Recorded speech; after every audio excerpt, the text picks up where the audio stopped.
Hey, Cowboys Nation, I'm Nick Eatman along with Stephen Jones, Cowboys Chief Operating Officer. This will be the last time here in the regular season that we'll talk here in the studio. Hopefully got a lot more weeks after that. But, Stephen, just tell us, where do things stand in your mind? I know there was a tough loss last week, but got the playoffs coming up, got this game against Philly. The excitement's starting to build, though? Absolutely. I mean, this is what you play the game for, is to be in important games at the end of the year. And obviously, we've locked in a playoff spot at home.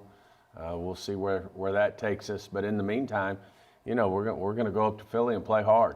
You never know what's going to happen in terms of some of the other games that are out there. Maybe a little long shot for us to improve our seed, but we still have the opportunity to do that. Not to mention the fact I think it's real important, you know, to get momentum as you head into the playoffs. And obviously we got some challenges there on offense that we feel like we can improve upon.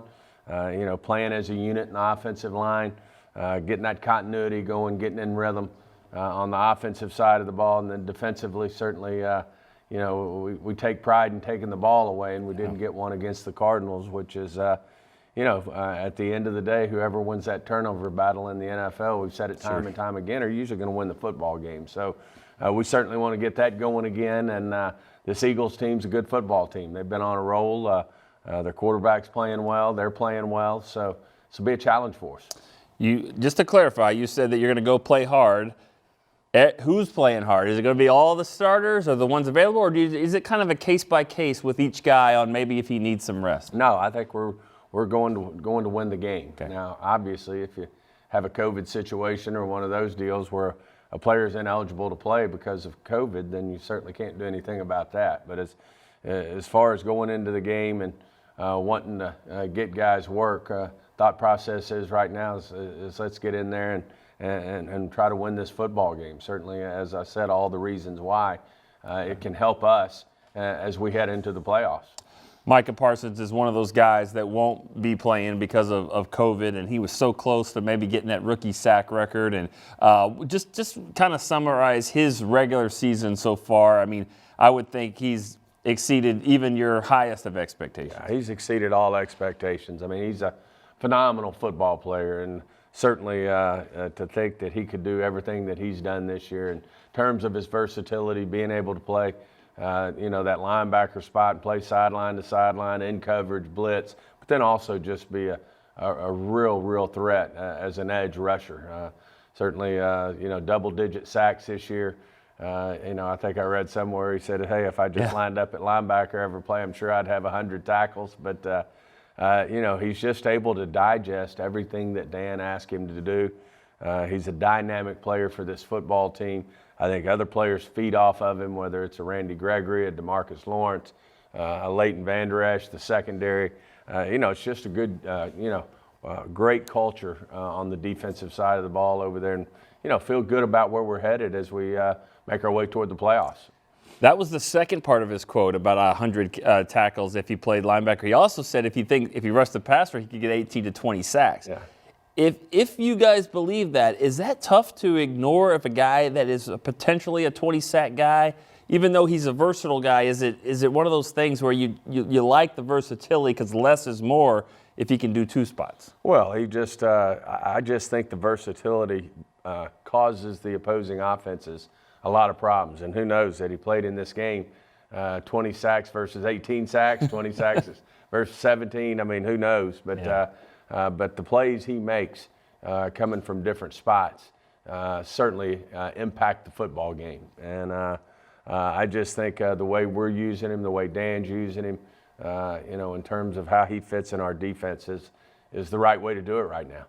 Obviously, you don't want anyone to be sick, and nothing, especially from a COVID standpoint. Tyron Smith is another guy not playing in the game.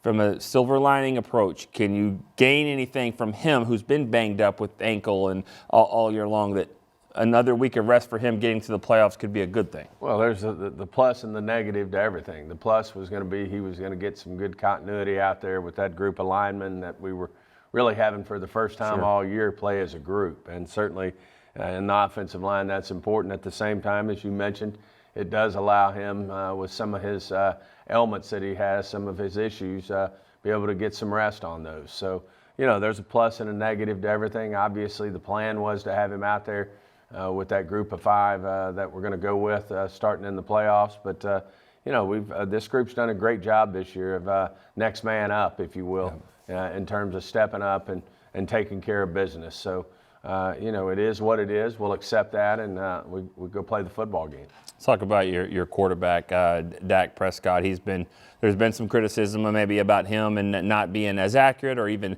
now the latest is reading defenses and all that. What's your confidence level with number 4 as he heads into the season and playoffs? The utmost. I mean, I just think he's the ultimate competitor. He does anything and everything to better himself as a quarterback, as the leader of this football team.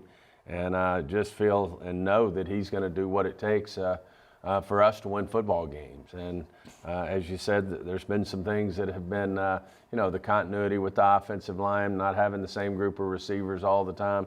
I know he'd never say anything like that because that's just not him. But I just feel great about what he's going to bring to the table for us and what we can do as we head toward the playoffs. You probably like it when the media questions him and puts those chips on his shoulders, because it seems like that's when high school, college, pro, that's when he's been his best, when people doubt him. That's it. He responds to this stuff. I mean, as I said, he's the ultimate competitor. He studies the game. He does everything it takes to be great. Certainly, if you play in this league, you're going to have some challenges and a bump or two along the way, if you will. But if anyone is going to step up and not let any of those type of things set him back, it's Dak Prescott. All right, one more, and a little bit off topic, even though the focus, I'm sure your focus is on 1,000% with the playoffs coming up, but you wear a ton of hats. And so with the draft coming up, and you've got guys, scouts that are looking at draft, when do you get involved when they kind of send those reports to you? Is it after the season, or is it kind of here and there? You're kind of getting an idea of who's out there and who's... No, it's sprinkled in all during the college football season. I mean, we all are fans of football, sure, fans of the game.